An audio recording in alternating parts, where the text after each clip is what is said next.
So last night I was able to work on the center console, and I was able to add the switch panel. The switch panel will have navigation lights on it. It will have these two 12-volt outlets, be able to charge up your iPod, phones, all that fun stuff, and just be able to put some other items on there. I'll probably put the electronics on there, so we do have a fish finder, so it'll go on one of the switches, and then if we ever get a GPS to replace what goes there at the top right, that'll be on that same switch. So we'll have one more switch. We could do things like set of speakers or a stereo, that type of thing. So anyway, got this on. It was fun cutting out this aluminum. This is 1/4-inch aluminum, very thick, and I tried using, got this air power tool a buddy of mine loaned me to be able to do this. My little compressor does not put out enough volume of air to keep up and keep it enough torque for it. So I ended up having to put it on my 1/2-inch or 3/8 drill and put that bit, same grinder bit on it, and be able to cut out the aluminum so that I could put this switch on. Then I was able to drill, tap, and tap those threads. So I was able to put stainless steel, I think it's number 1024 machine thread screws to hold that switch panel on there. So that was a fun little project, got that done. So I've been working on an idea for the for a back seat.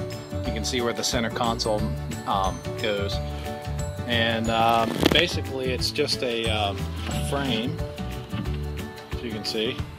Nice strong frame. The height works out really nice to be able to overlap a little bit here too.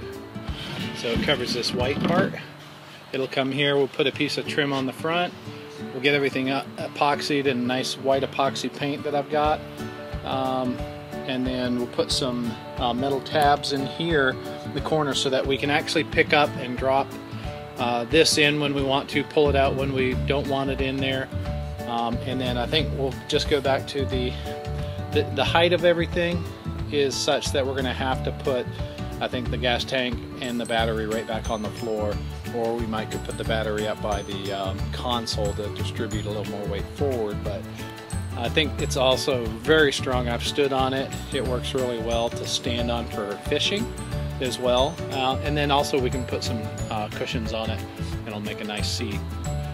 But it's also the spacing. I stood up there and I was able to sit down on this, so you could theoretically sit on this while you're using the center console as well, or you could put a little something on top of this to give you a little bit more height as you use the center console. And then probably what we'll do is we'll get a nice big cooler for the front to go in front of the center console, strap it down, put a cushion on it so it's a forward cushion and seat, and of course we'll refinish and paint white the board that goes in here, maybe put some hinges on it and get a cushion for up here too if we want to. So anyway, that's a bit of the progress on that. Let me know what you think of this seat idea. It's definitely inexpensive because this is stuff I just had on hand, so I thought I'd throw it together and see what you think.